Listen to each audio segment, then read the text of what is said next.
Buenas, mi nombre es Juan Vivas. Voy a hacer la exposición del trabajo del grado. Título del trabajo: Causas del incremento de la delincuencia juvenil en el sector del 23 de enero de la parroquia La Concordia del municipio de San Cristóbal del estado Táchira. Autor, mi persona, Juan Vivas, y la profesora, asesora o tutor, Glenda Azoka. Este trabajo consta de 3 capítulos. El capítulo 1, que comprende, que plantea el problema, los objetivos de la investigación y la justificación y la importancia. El segundo capítulo habla sobre el marco teórico, donde se encuentran todos los antecedentes históricos, bases teóricas y las bases legales. En el capítulo 3 vamos a hablar del marco metodológico, donde se presenta la naturaleza de la investigación, población, muestra, técnica de recolección de instrumentos y validez, confiabilidad y técnicas técnicas del procesamiento del análisis de los datos. Okay. Vamos a ver ahora el capítulo 1. El capítulo 1 es el problema. Bueno, el mundo está sufriendo una serie de cambios en forma general, en todos los aspectos, en la economía, en lo político y principalmente en la sociedad. En el cual en los últimos 100 años lo que es la sociedad ha sufrido una desintegración prácticamente en la familia. Es preocupante. Preocupante como la familia presentan problemas de droga, problemas de alcohol, enfermedades, y como consecuencia el origen de la delincuencia juvenil. Un ejemplo a nivel mundial lo podemos sacar de Sudáfrica.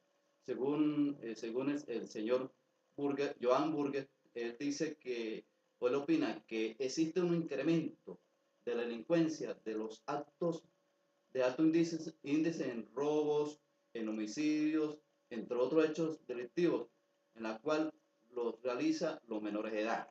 En Latinoamérica conseguimos también un problema grave. Según el Instituto Ingrid Crimen, ¿no?, dice que los jóvenes y menores son responsables del incremento del porcentaje de los crímenes violentos, tanto en México, en Colombia y en Brasil. Venezuela no se escapa, ¿no? No se escapa de esta problemática. ¿Ven? Aquí en Venezuela podemos ver que no solamente son las clases bajas, también las clases medias y las clases altas, donde los muchachos se involucran en este tipo de delitos. ¿Okay?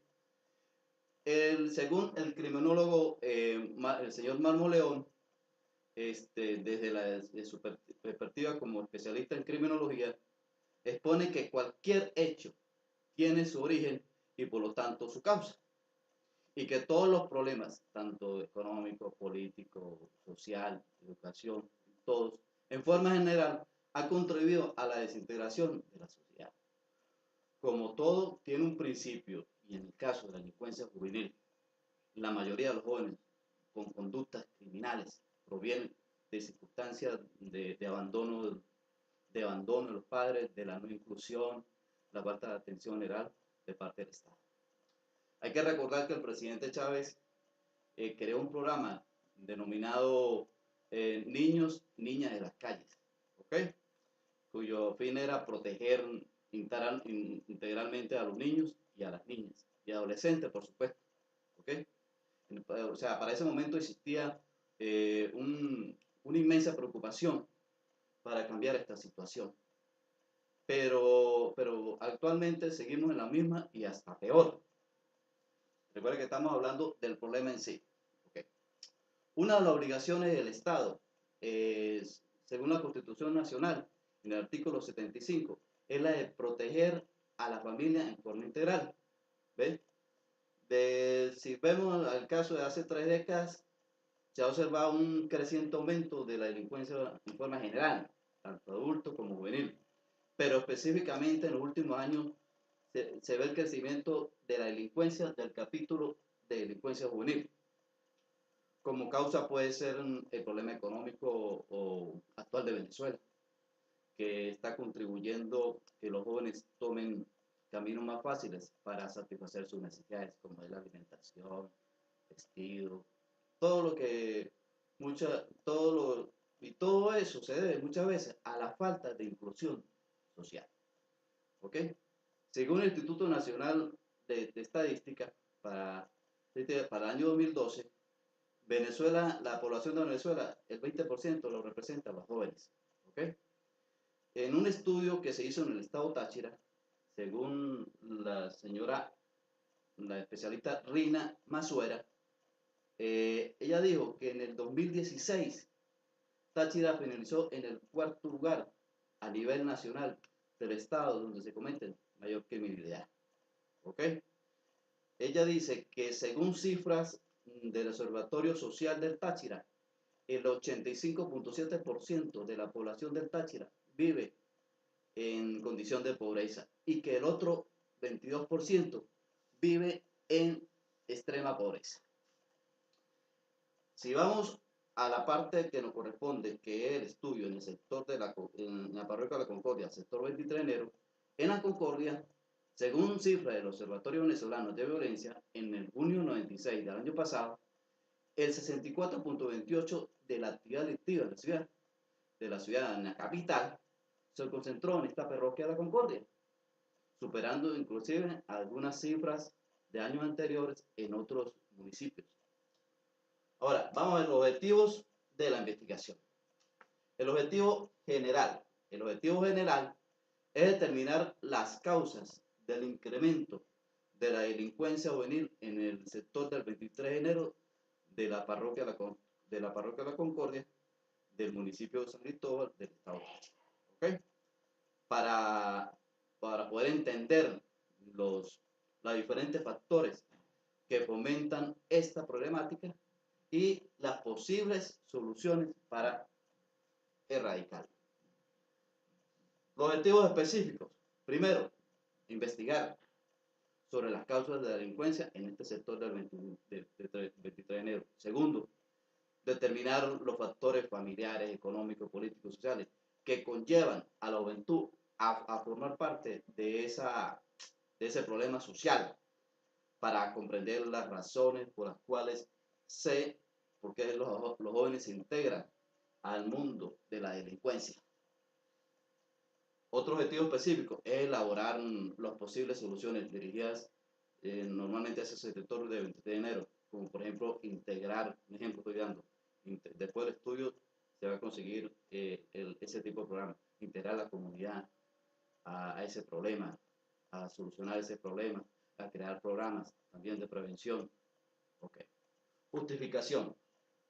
En Venezuela, en estos momentos, hay un crecimiento desmesurado de la delincuencia juvenil debido a la descomposición de la sociedad, como por ejemplo el caso que hablamos hace rato, como el caso del consumo de drogas, de consumo de alcohol también, de la deserción escolar, que es muy importante en este tema, la ruptura del grupo familiar, y el cual todos estos factores van a contribuir al delito.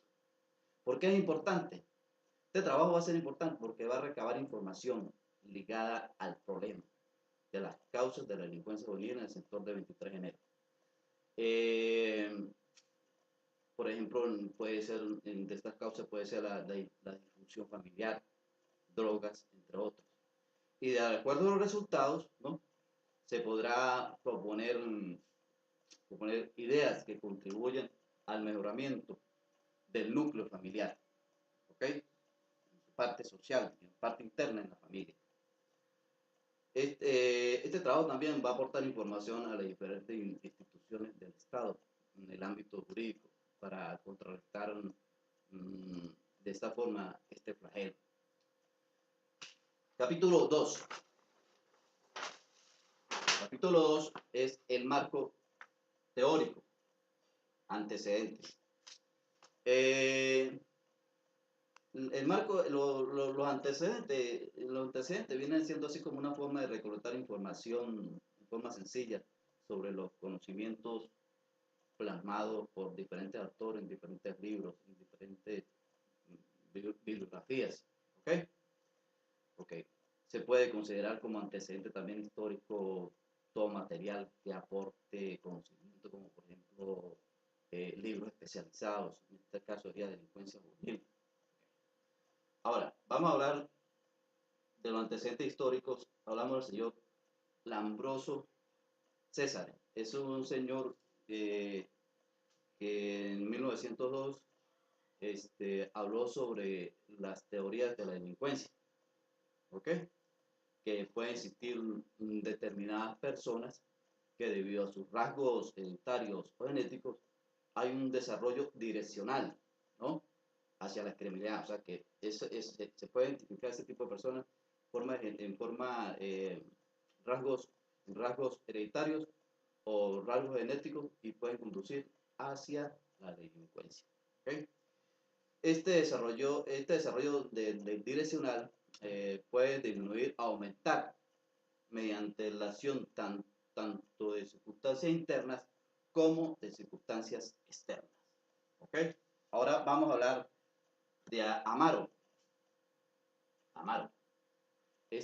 Realizó un estudio en el estado de Aragua, específicamente en el municipio Bolívar, con los niños víctimas de delitos de consecuencias psicológicas. El estudio señala que en niños y adolescentes que han sido víctimas de la violencia doméstica, entre otros como el abuso sexual, en la cual trae consecuencia del embarazo en plena pubertad, también como consecuencia todo tipo de enfermedades sexualmente transmisibles, el consumo exagerado de alcohol y drogas, entre otras. ¿Okay? Él señala que a consecuencia de esos abusos puede traer factores ya que los niños se encaminen hacia la delincuencia. El 6CPC, el Cuerpo de Inteligencia, de policiales, Cuerpo de Inteligencia Científica y policiales, ella dice que en un estudio que en su informe del año 2012, dice que hay un 40% de detenidos de jóvenes, pues, entre la edad entre 13 y 17 años. ¿Okay? Eso es preocupante, observar eso, que la mayoría de jóvenes que fueron detenidos durante el año 2016, su edad están entre 13 y 17 años, o sea, menores de edad. Okay. Con respecto a Rondón, Rondón también habla, Ana Rondón, que habla que una estudiosa aquí de la Universidad de la UCA de San Cristóbal, dice que en la ciudad de San Cristóbal es el centro de concentración de la población que vive en las llamadas ciudades dormitorios, por ejemplo. De Rubio, las personas se dirigen aquí a San Cristóbal y mayormente a este sector de la Concordia, que hacer compras, que hacer diligencias, por cuestiones médicas. Y mayormente la juventud también se mueve a este sector para involucrarse en cometer delitos de robo, homicidio, secuestro, etc. ¿Okay? O sea que el sector de la Concordia es un centro que recibe casi un alto porcentaje de la población del estado de Valles. Okay. Hablamos ahora de los estudios previos, Ovalles. Ovalles en su investigación era investigación incidencias de la disfunción familiar asociada a la delincuencia, ¿ok? Juvenil. Este estudio fue hecho en Mérida. Esta investigación de Ovalles contribuye básicamente con el problema de relación de adolescentes con su núcleo familiar, de la relación de adolescentes con sus padres o con su familia en forma general. Aquí podemos incluir los hermanos, las tías, las primas, ¿ok? El núcleo familiar que a ellos les rodea. Entonces,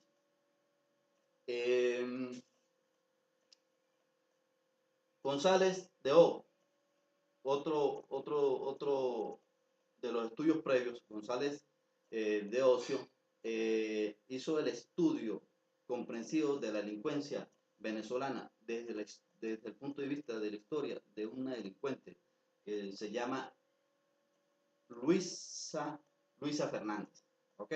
Este trabajo permite el estudio individual de una persona que está en curso en la delincuencia, para pensar en que ese individuo no nace para cometer delitos, sino va a encontrar en su crecimiento diferentes ambientes que lo conllevan a conductas no apegadas a la ley. Arévalo, otro estudio previo. Arévalo, en su trabajo, la sanción de semilibertad al adolescente, según el ordenamiento penal venezolano, la sanción del adolescente en semilibertad según el ordenamiento penal venezolano. El objetivo general de este estudio, de esta investigación, fue analizar el alcance de la sanción de semilibertad. La semilibertad implica alternación de periodos de privación de libertad, por supuesto, en los adolescentes según el ordenamiento jurídico venezolano. En esta investigación se refleja que en materia de sanción, el adolescente se hace obligatorio incorporar al adolescente a un centro especializado durante su tiempo libre. Ahora vamos a hablar de las bases teóricas. Ok, vamos a hablar ahora de las bases teóricas de delincuencia juvenil. ¿Qué es la delincuencia juvenil?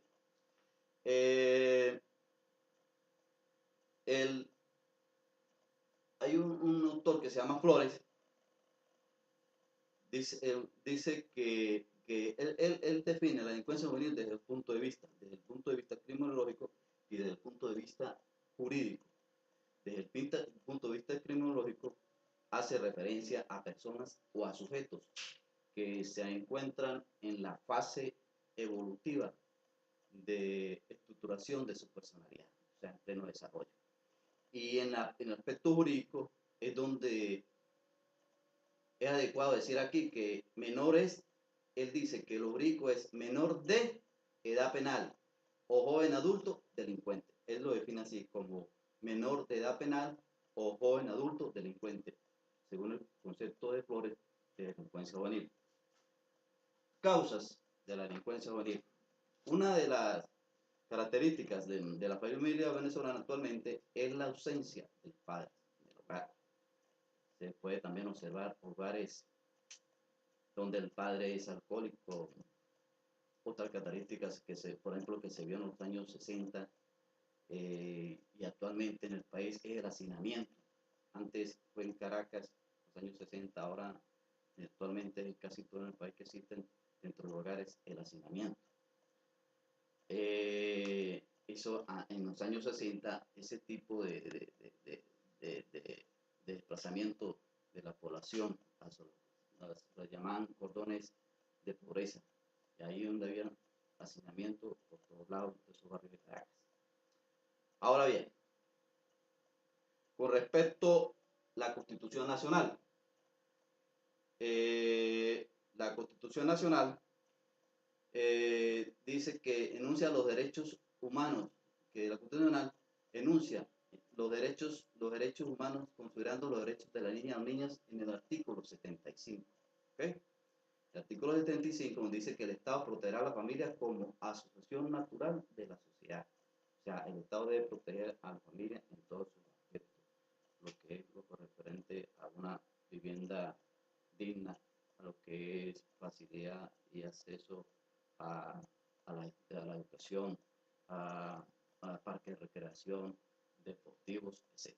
¿Okay? O sea, y aquí corresponde también, según el artículo 78 de la Constitución Nacional, que el padre y la madre deben compartir irrenunciablemente la obligación o la responsabilidad con sus hijos, pero no solamente los padres y la madre, sino también el Estado, como dice el artículo 75. ¿Ok? O sea que es por responsabilidad tanto de los padres como del Estado, ¿ok? Ver por sus hijos. Ahora vamos a ver las condiciones de la delincuencia juvenil. Aquí hay unos aspectos, unas condiciones en el aspecto personal. En el aspecto personal, aquí se observan jóvenes con problemas de trastornos mentales como consecuencia de padres alcohólicos, de padres drogadictos. También podemos hablar de las condiciones del factor social, que tiene influencia en el núcleo familiar, donde se observan hogares incompletos debido a la ausencia de uno de los padres, tanto de la madre o del padre. El factor urbanístico, Este también es como de estudio también. Hasta ahora se están haciendo más estudios sobre eso, donde los padres prácticamente no viven con sus hijos, debido a que tienen que desplazarse lejos de su hogar para poder trabajar y durante el día los niños están solos. Eso puede traer consecuencias negativas para la familia y mayormente para los niños y adolescentes. Bases legales. Tenemos la Constitución Nacional, ¿ok? En su artículo 82, el artículo 82 de la Constitución Nacional, que toda persona tiene derecho a una vivienda adecuada, segura y cómoda, ¿ok? Es el artículo 82. De acuerdo a este artículo, es responsabilidad del Estado de garantizar el ejercicio de este derecho, o sea, de garantizar, como hablé hace rato, de una vivienda digna para la familia, ¿ok? El artículo 71 de la Constitución Nacional, vamos a hablar del artículo 71 del Código Penal. Ya hablamos de la Constitución Nacional, ahora vamos a hablar del Código Penal. El artículo 71 habla sobre que el que comete un hecho punible siendo mayor de 15 años, que comete un derecho punible siendo mayor de 15 años, pero menor de 18, será castigado con la pena correspondiente, disminuida en una tercera parte. Aquí se observa un gran cambio del ejercicio jurisdiccional penal. La norma considera la realidad psicológica de la madurez o de inmadurez relacionada con la edad de los niños, niñas, adolescentes. ¿Okay? La Ley Orgánica de Protección de Niñas y Niñas Adolescentes. ¿Okay? En su artículo 531 dice que serán aplicadas a todas las personas con edad comprendida entre 12 y menos de 18 años, ¿okay? En el momento para el momento de cometer un derecho jurídico, o sea que deben tener entre 12 y menos de 18 años para el momento de cometer para el momento de cometer el hecho o el delito. Por lo tanto, en esa edad puede ser penada, ¿ok? Okay. Ahora bien, en el artículo 533 de la LONA habla también de los efectos de la aplicación y ejecución de las sanciones. ¿Ok? Que aquí se distinguen dos tipos de niños, o dos grupos. Los que tengan 12 años hasta 14 años y los que tengan 14 y menos de 18. Eso es como diría uno como la edad etaria, que se etaria, que es la división de grupos. ¿Ok? Que hacen para distinguir los grupos. El artículo creo que considera que entre los 14 y menos de 18 son imputables y los primeros que sean entre 12 y 14 son irresponsables, ¿ok?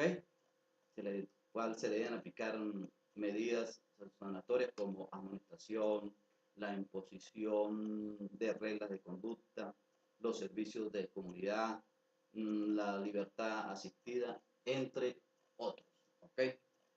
Ya estamos hablando terminamos de la luna, ahora vamos a hablar del capítulo 3. Capítulo 3 habla del marco metodológico. Un pequeñito error. ¿Ok?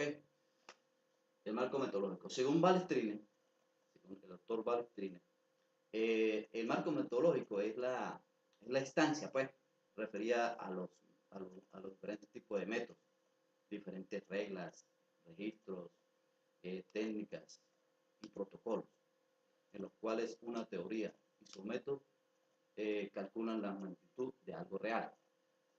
¿Qué quiere decir Balestrine aquí?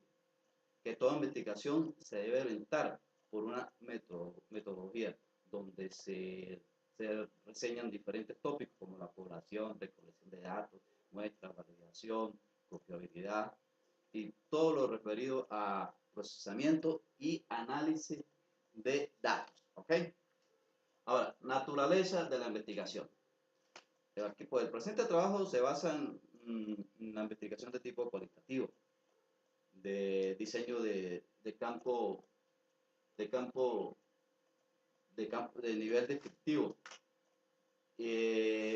descriptivo, no experimental. ¿Ok?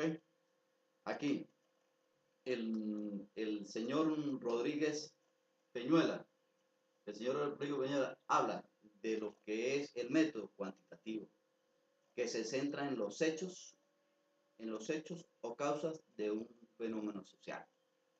Uno de los fines de la investigación cuantitativa, ¿no?, es lograr respuesta a la población a preguntas específicas y se hace de una forma consciente ante cualquier fenómeno que se investigue. ¿Ok? Ahora, bien, vamos a hablar de la población y de la muestra. La población a estudiar está conformada, en el caso de la investigación, por instituciones públicas responsables de la planificación y aplicación de políticas criminales en el municipio de San Cristóbal del estado Táchira. Por cierto, esto queda cerca de aquí del sector del 23 de enero. Según Balestrina, la población es un conjunto infinito de personas, ¿ok? Infinito de personas, casos o elementos que presentan como características comunes. Lo que quiere decir prácticamente es que la población se determina de acuerdo a números individuales involucrados, ¿ok? O sea, la investigación es el universo a estudiar. Ahora, para la muestra, se van a seleccionar opiniones de diferentes personas que de acuerdo a sus cargos públicos están en condición de emitir información requerida para el logro de los objetivos antes mencionados. ¿Okay? Técnicas e instrumentos. Okay. El diseño de investigación se refiere a los diferentes pasos que se deben considerar para recabar información precisa. Hay que recordar que la investigación es de tipo no experimental. La investigación es de tipo no experimental. No experimental. Según Palella y Filiberto, es el que se realiza. La no experimental es la que se realiza sin manipular en forma deliberada ninguna variable, según Filiberto y Palella. Okay. Para ellos, para el Filiberto y Palella, se observan solamente los hechos, tal y como se presentan en el contexto social y en un tiempo determinado, por supuesto, ¿no? Para luego analizarlo. Ahora, la investigación es de tipo descriptivo. Okay. De tipo descriptivo, Tamayo afirman que la investigación de tipo descriptivo, que comprende la descripción, registro y análisis e interpretación de la naturaleza actual y la composición o procesos de los fenómenos. Para ellos, pues sería la investigación descriptiva, sirve para estudiar realidades y permite la interpretación correcta de los hechos. ¿Okay? La investigación descriptiva también se caracteriza porque ya especifica el comportamiento de una persona en su medio natural. Ahora, definido el diseño de investigación adecuado a lo que vamos a estudiar, corresponde ahora definir el método de recolección de datos y se tomó como técnica la encuesta. ¿Ok? Como método la encuesta. La encuesta, según Grasso, el autor Grasso, la encuesta permite explorar la opinión pública y los valores vigentes de una sociedad. La encuesta nos va a permitir recolectar información de forma ordenada por medio de una serie de preguntas o un número determinado de personas. Ahora vamos a hablar del cuestionario. Por supuesto, para el cuestionario se requiere un conocimiento previo del fenómeno que se investiga, ¿okay? Lo cual es el resultado de la primera etapa del trabajo. El conocimiento previo, para el cuestionario tenemos que considerar el conocimiento previo, que es la primera parte del trabajo. Una vez que se tenga contacto directo con la realidad que se investiga y se tiene conocimiento de esos aspectos más relevantes, ¿ok? Es el momento para precisar el tipo de preguntas. Por tal motivo, se van a considerar diferentes alternativas de respuestas sobre la base de ítems cerrados, asumiendo en consideración la denominada escala de Likert, denominada escala de Likert. ¿Okay? Para Hernández, Fernández y Batista, la escala de Likert se caracteriza porque permite que los ítems puedan medir la parte negativa y positiva de cada interrogante y la intensidad emotiva, ¿ok? Para dar respuesta a los interrogantes, ¿ok? Eso es importante, la parte emotiva.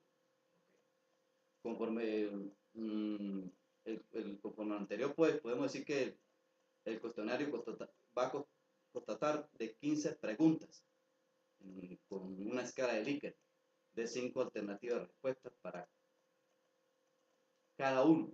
5 preguntas con 15 ítems para 5 respuestas para cada ítem. ¿Ok? Ahora bien, podemos hablar de la validez. Ahora vamos a hablar de la validez del instrumento. Siguiendo el orden. Validez del instrumento.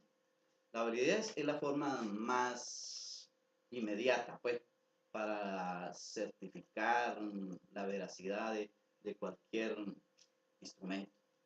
Según Sierra, la validez, el cuestionario a aplicar debe guardar concordancia con la investigación o realizado en el marco teórico. Eso es lógico.